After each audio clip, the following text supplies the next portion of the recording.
বাংলাদেশের অর্থনীতির ইতিহাসে এমন একটি মুহূর্ত আসতে পারে যা দেশের কোটি কোটি সাধারণ মানুষের জীবনকে রাতারাতি বদলে দিতে পারে। সেই মুহূর্তটি হয়তো দূরে নয়, কারণ জাতীয় সংসদে সম্প্রতি এমন একটি প্রস্তাব উত্থাপিত হয়েছে যা শুনে পুরো দেশে শুরু হয়েছে তুমুল আলোচনা, বিতর্ক এবং সাধারণ মানুষের মনে তৈরি হয়েছে গভীর উদ্বেগ ও আতঙ্ক। সেই প্রস্তাবটি হল বাংলাদেশে প্রচলিত 500 ও 1000 টাকার নোট সম্পূর্ণরূপে বাতিল করে দেওয়া।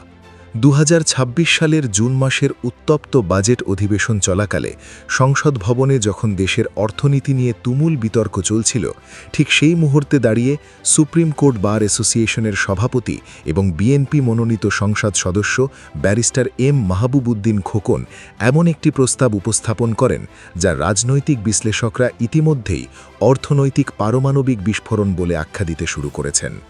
তিনি সরাসরি স্পিকারের দিকে তাকিয়ে বলেন যে দেশের 500 এবং 1000 টাকার নোট চিরতরে বাতিল করে দেওয়া উচিত। তার প্রস্তাব অনুযায়ী দেশের মানুষকে 1 থেকে 2 মাস সময় দিয়ে জানিয়ে দেওয়া হোক যে এই নির্দিষ্ট সময়ের মধ্যে যার কাছে যত 500 এবং 1000 টাকার নোট আছে তার সবগুলো ব্যাংকে জমা করতে হবে। শুধু তাই নয়, তিনি 5000 টাকার নোটও বাতিল করার প্রস্তাব দেন। এই এক বাক্যের প্রস্তাবের পর পুরো সংসদ কক্ষে যেন পিনপতন নীরবতা নেমে আসে।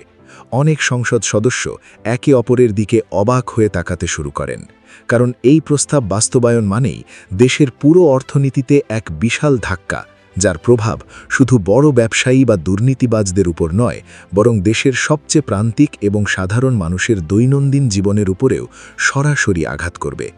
তবে ব্যারিস্টার খোকন তার প্রস্তাবের পক্ষে একাধিক শক্তিশালী যুক্তি উপস্থাপন করেন। তিনি বলেন যে এই সিদ্ধান্ত নেওয়া হলে দেশের ঘরে ঘরে তোষকের নিচে, সিন্দুকে এবং নানা লুকানো জায়গায় জমে থাকা হাজার হাজার কোটি টাকার অপ্রদর্শিত কালো টাকা বাধ্য হয়ে ব্যাংকে ফিরে আসবে। এই প্রক্রিয়ায় মানি লন্ডারিং প্রায় শূন্যের কোঠায় নেমে আসবে। দেশের ব্যাংকিং ব্যবস্থায় যে তারল্য সংকট দীর্ঘদিন ধরে চলছে সেটি উল্লেখযোগ্যভাবে কমে যাবে এবং বৈধ অর্থনীতির ভেতরে নতুন টাকার প্রবাহ সৃষ্টি হবে, যা দেশের সামগ্রিক অর্থনৈতিক গতিশীলতা বাড়াতে সাহায্য করবে। শুধু তাই নয়, ব্যারিস্টার খোকন আরও একটি চাঞ্চল্যকর ফর্মুলা উপস্থাপন করেন। তিনি বলেন যে যাদের কাছে বিপুল পরিমাণ বড় নোট রয়েছে কিন্তু তারা যদি সেই টাকার বৈধ উৎস দেখাতে ব্যর্থ হন, তাহলেও সরাসরি সেই টাকা বাজেয়াপ্ত করা হবে না, বরং 20 থেকে 25% কর অথবা বিশেষ জরিমানা দিয়ে সেই টাকা বৈধ করার সুযোগ দেওয়া হোক। এই ব্যবস্থার ফলে যারা বছরের পর বছর ধরে কোটি কোটি টাকা অবৈধভাবে লুকিয়ে রেখেছে, তারা নিজেদের বাঁচাতে হলেও ব্যাংকে এসে টাকা জমা দিতে বাধ্য হবে। এতে সরকারের রাজস্ব বাড়বে, ব্যাংকের তারল্য বাড়বে এবং অর্থনীতিতে নতুন করে গতির সঞ্চার হবে। একই বক্তৃতায় তিনি দেশের ব্যাংকিং খাত নিয়েও বিস্ফোরক মন্তব্য করেন। তার মতে, বাংলাদেশে এত বেশি সংখ্যক ব্যাংকের আদৌ কোনো প্রয়োজন নেই। অতীতে এমন এক বিকৃত সংস্কৃতি তৈরি হয়েছিল যেখানে ক্ষমতাসীন দলের লোক হলেই তাকে একটি ব্যাংকের লাইসেন্স উপহার দেওয়া হতো। রাজনৈতিক প্রভাব খাটিয়ে একের পর এক নতুন ব্যাংক খোলা হতো।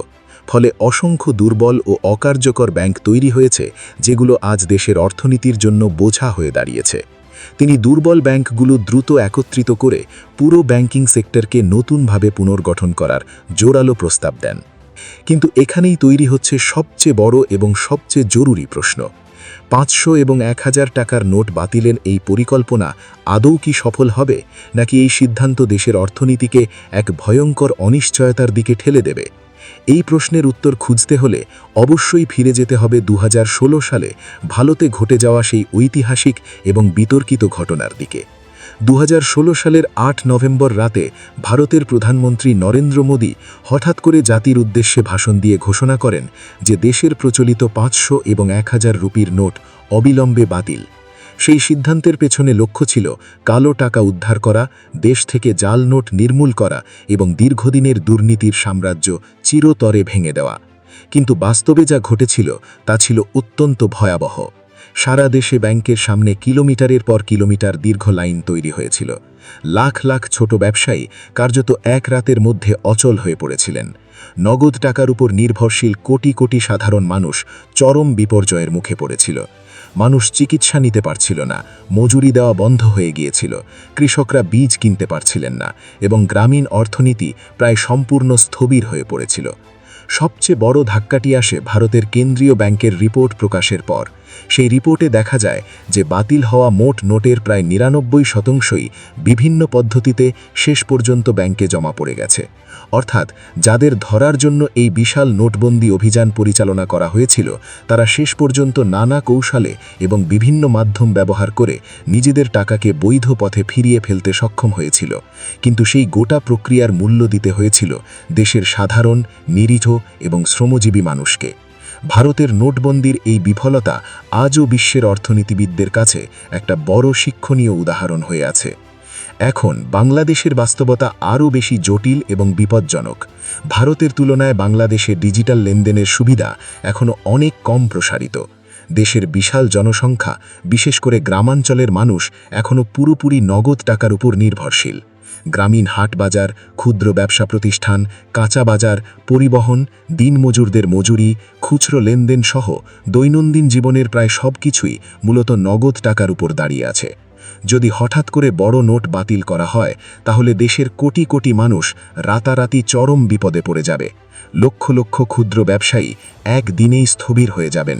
সারা দেশের বাজারে দেখা দেবে তীব্র অস্থিরতা এবং জিনিসপত্রের দাম অনিয়ন্ত্রিতভাবে বেড়ে যাওয়ার আশঙ্কা তৈরি হবে। অর্থনীতিবিদরা আরও একটি গুরুত্বপূর্ণ যুক্তি তুলে ধরছেন। তাদের মতে, বড় দুর্নীতিবাজ বা অর্থ পাচারকারীরা আসলে নগদ টাকা ঘরে বসিয়ে রাখে না। তারা বহু আগেই সেই টাকা মার্কিন ডলার, সোনা, বিদেশি সম্পদ কিংবা অফশোর ব্যাংক অ্যাকাউন্টে রূপান্তর করে ফেলে। ফলে বড় নোট বাতিলের সরাসরি আঘাত বড় মাফিয়া বা দুর্নীতিবাজদের গায়ে কতটুকু লাগবে সেটি নিয়ে যথেষ্ট সন্দেহ আছে। তবে প্রস্তাবের একটি ভিন্ন দিকও আছে যা উড়িয়ে দেওয়া যায় না। সাম্প্রতিক বছরগুলোতে দেশের ভেতরে অবৈধ সম্পদ জমানো অনেক গোষ্ঠী বিপুল পরিমাণ নগদ অর্থ সত্যিকারের অর্থেই ক্যাশ আকারে লুকিয়ে রেখেছে বলে দীর্ঘদিন ধরে ধারণা প্রচলিত আছে। যদি বড় নোট সত্যিই বাতিল হয়, তাহলে সেই নগদ অর্থের পাহাড় এক মুহূর্তে মূল্যহীন কাগজে পরিণত হতে পারে। ঠিক এই কারণেই অনেকে এই প্রস্তাবকে দুর্নীতিবাজদের বিরুদ্ধে এক ভয়ঙ্কর মনস্তাত্ত্বিক অস্ত্র হিসেবে মূল্যায়ন করছেন। প্রস্তাব বাস্তবায়িত না হলেও শুধু এই আলোচনাই কালো টাকার মালিকদের মধ্যে ভীতি তৈরি করতে পারে। কিন্তু সবকিছু ছাপিয়ে সবচেয়ে বড় প্রশ্ন একটাই থেকে যায়, বর্তমান সরকার কি সত্যিই এত বড় ঝুঁকি নেওয়ার সাহস দেখাবে? ভারতের বিতর্কিত নোটবন্দির বিফলতা সামনে রেখেও বাংলাদেশ কি এমন সিদ্ধান্ত বাস্তবায়নের পথে হাঁটবে, নাকি কালো টাকা দমন করতে সরকার আরও আধুনিক ডিজিটাল নজরদারি, ব্যাংকিং সংস্কার এবং কঠোর আর্থিক তদন্তের মতো বিকল্প পথ বেছে নেবে, যেখানে সাধারণ মানুষের জীবনকে এভাবে সরাসরি বিপদের মুখে ফেলতে হবে না? একটি বিষয় এখন অত্যন্ত পরিষ্কার, জাতীয় সংসদে ব্যারিস্টার মাহবুব উদ্দিন খোকনের এই সাহসী এবং বিতর্কিত প্রস্তাব দেশের অর্থনৈতিক ভবিষ্যৎ নিয়ে এক নতুন জাতীয় বিতর্কের দরজা খুলে দিয়েছে। কোটি কোটি মানুষের হাতে থাকা নগদ টাকার সুরক্ষা, ব্যাংকিং ব্যবস্থার ভবিষ্যৎ, দেশে জমে থাকা কালো টাকার বিশাল সাম্রাজ্য ভাঙার প্রশ্ন এবং দেশের সামগ্রিক অর্থনৈতিক স্থিতিশীলতা সবকিছুই এখন এসে দাঁড়িয়েছে এক বিশাল এবং ভয়ঙ্কর প্রশ্নের সামনে। পুরো দেশ এখন অপেক্ষায় আছে সরকারের পরবর্তী পদক্ষেপের দিকে। মানুষ তাকিয়ে আছে অর্থমন্ত্রীর দিকে, বাংলাদেশ ব্যাংকের দিকে, সর্বোচ্চ নীতি নির্ধারকদের দিকে।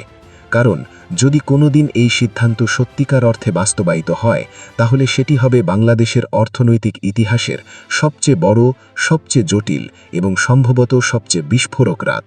সেই রাতের পর ভোর হলে দেশটা কেমন দেখাবে, সেটাই এখন সবচেয়ে বড় অনিশ্চয়তা।